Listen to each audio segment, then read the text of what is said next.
اعوذ باللہ من الشیطان الرجیم بسم اللہ الرحمن الرحیم۔ معزز سامعین، حسینی سرکل میں میرا آج کا موضوع ایک واقعہ ہے امیر المؤمنین حضرت علی کرم اللہ وجہہ اور قبر کے مردوں کا۔ حضرت علی کرم اللہ وجہہ وہ مبارک ذات ہیں کہ جن کے بارے میں رسول اللہ صلی اللہ علیہ وآلہ وسلم نے فرمایا، انا مدینۃ العلم و علی بابوہا، کہ میں علم کا شہر ہوں اور علی اس شہر کا دروازہ ہیں۔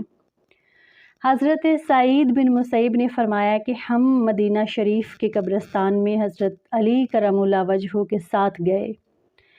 وہاں پر جا کر حضرت علی نے فرمایا، السلام علیک یا اہل القبور، یعنی اے قبر والو، تم پر اللہ کی رحمت و سلامتی ہو۔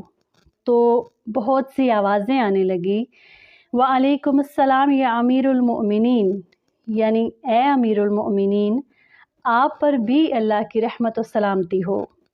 سلام دعا کے بعد حضرت علی نے ان سے دریافت کیا کہ اے قبر والو، تم ہمیں اپنی خبریں سناؤ گے یا ہم تمہیں اپنی خبریں سنائیں؟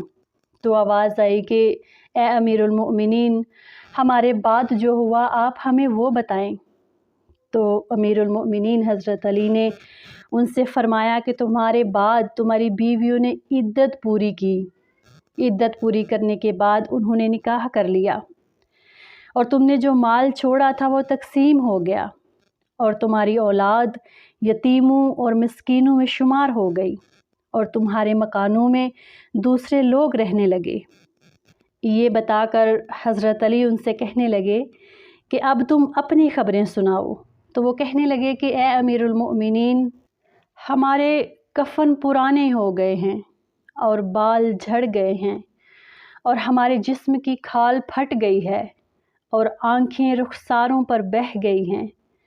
جو ہم نے دنیا میں کیا وہ ہمیں ملا، اور جو ہم نے چھوڑ دیا وہ گھاٹے میں رہا، اور ہم رہن میں ہیں۔ معزز سامعین، یہ ذات ہے امیر المؤمنین حضرت علی علیہ السلام کی کہ انہوں نے مردوں کا حال زندہ لوگوں کو سنوا دیا تاکہ ان باتوں سے سبق سیکھیں، ہم ان باتوں سے عبرت حاصل کریں اور دنیا میں رہتے ہوئے اپنی آخرت کو سنوارنے کی تگ و دو کریں۔ اللہ رب العزت مجھے اور آپ کو فرمان خدا، فرمان مصطفیٰ اور قرآن پاک پر عمل کرنے کی توفیق عطا فرمائے۔ والسلام۔